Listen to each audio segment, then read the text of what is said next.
Gone too soon. Gone too soon. You don't have Steppin, Marcus J. Thank you for hanging in there with us. We're getting ready to move into the socially conscious and entertainment hour with Big Rubes, Tune, and Lube. Get in on the discussion, 804-447-0601,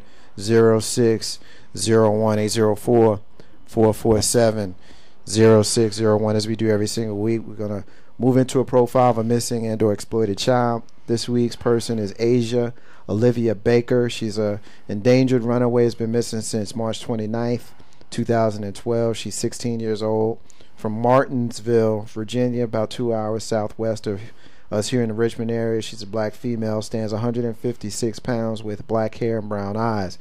Once again, she was last seen on March 29, 2012, and she may still be in the local area.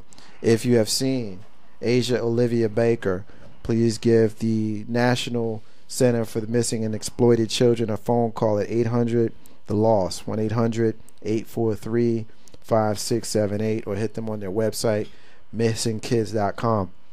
Real quick, a lot of times people ask me about the whole missing child thing and where the inspiration from that came from.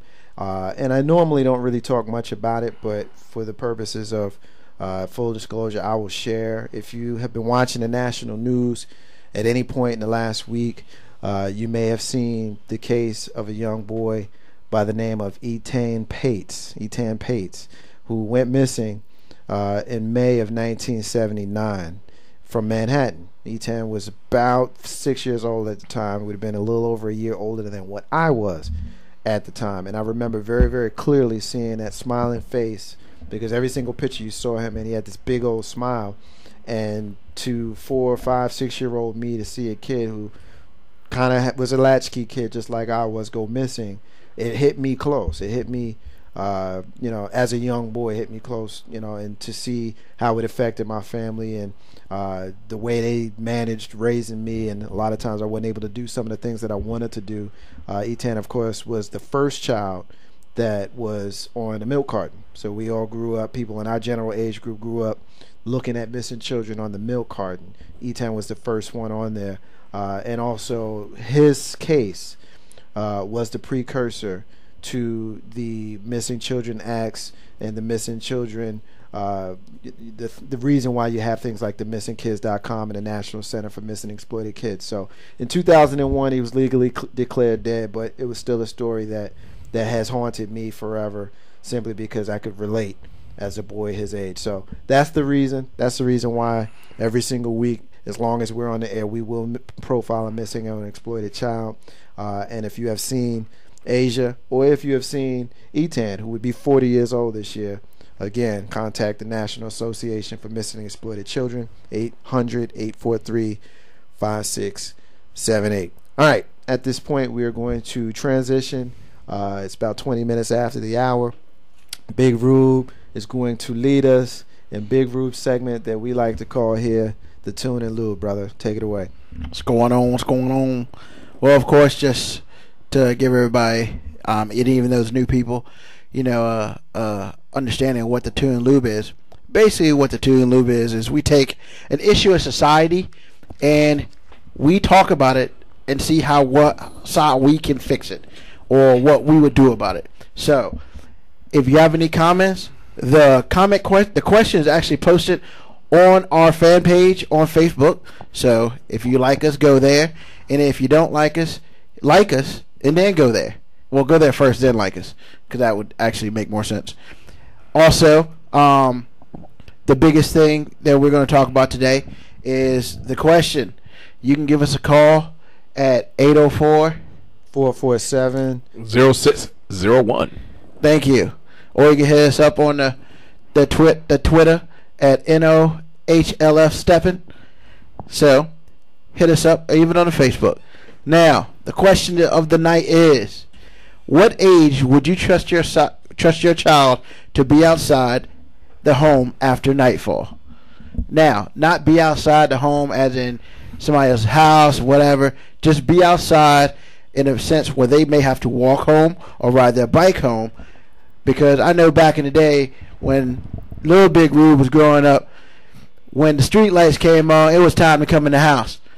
Even if it was a night outside, it was time to come in the house. Yep. You know, Big Rude won't feel in that. So I think I was around maybe 10 when I could actually stay out when the night kind of came down after a certain time.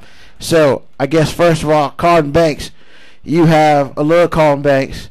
So how old would he have to be to stay outside by himself after 9 o'clock or after night? Damn near 30. No. You know, that's really a good question. I do feel that I'm in a fairly safe neighborhood. We have limited avenues of coming in and out of our subdivision. I'll give him another 5 years, which puts him around 12. But, you know, even at that point, don't have me outside calling for you either. Yeah. Because if I am, and I come looking for you, I am going to embarrass you. Now, right now, he's 7, and when I'm outside, he's outside. Or if he's outside, I'm outside. You know, he gets his freedom. I let him ride down the end of the cul-de-sac, which I cannot see. But I do have in my head a time clock on when he should be back. So he's getting his freedom now. But it's daylight hours when he's getting his freedom.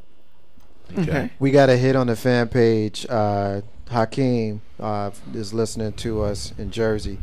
And Hakeem says about 14 or 15.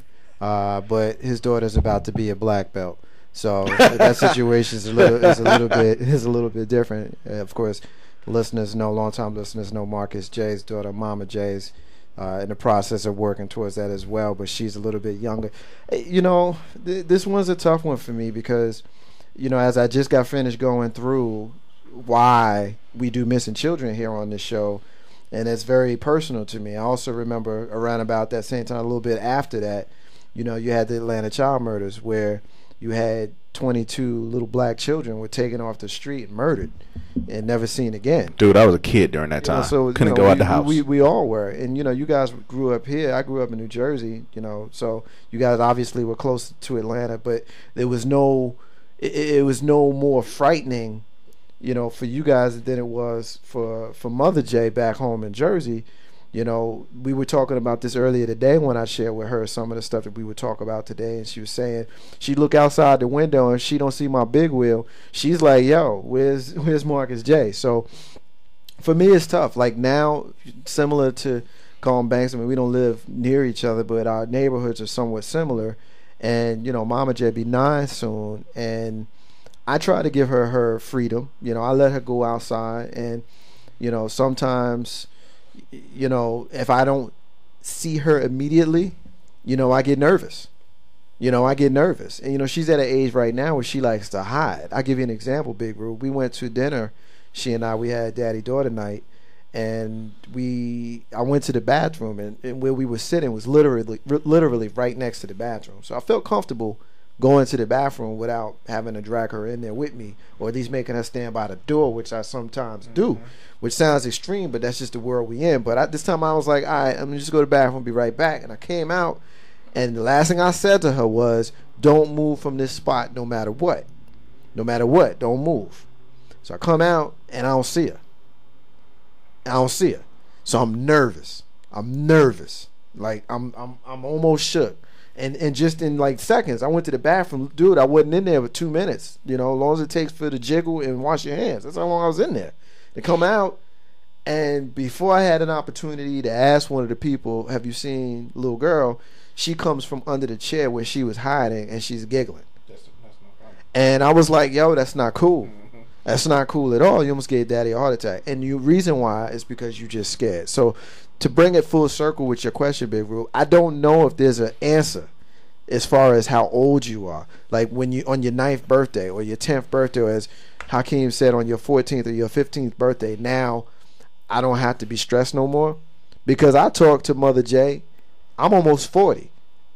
And when I go on business trips, she's still a little bit nervous. I still got to check in when I get to my destinations. You know, when I land to wherever I'm going to be, or if I'm going to Atlanta to go to a game with Dub to watch the Knicks lose because I'm bad luck, I got to check in, you know, at home. So that feeling never, ever goes away, Carlton. And with a son, I would guess that you can relate to that. Dude, I even get it from the grandparents. Where's Christian? Yeah. Where is he? Yeah. Where is he? Yeah. It goes that far back. So I could say he's upstairs in the house. What's he doing? Who's he with? It goes back that far. Like I said, I like my neighborhood though. You know, I have a bunch of little kids. He can go outside and play, but right now I'm out there with him. As much as it pains me, because NFL season start. Man, you talk about someone who does not want to be outside. Well, let me ask you this, Carlton. I know your neighborhood. You know mine. Yeah. When I said that our neighborhoods are similar, was that a fair assessment? Yeah, very All right. far, So very much, because there's one way in, one way out, basically. Let me ask you this. Do you ever let him go outside without you being outside? Dude, you know I don't. I mean, he's my shadow. Wherever I go, you see him. You know, we might see him at our watering hole this Saturday. The fact that we have ridden our bikes out of our neighborhood together, but the whole time I'm saying, stay to the right, stay to the right, stay right behind me. Don't do certain things. Do this, don't do that. You know, so I'm always guiding him and teaching him at the same time. Right. Hakeem is still listening in New Jersey, and we appreciate your support, brother. Really do.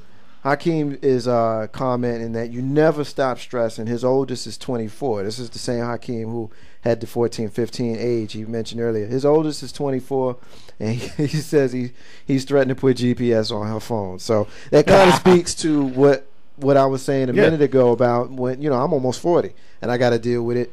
And the grandparents are doing checking on Cap. So, yeah.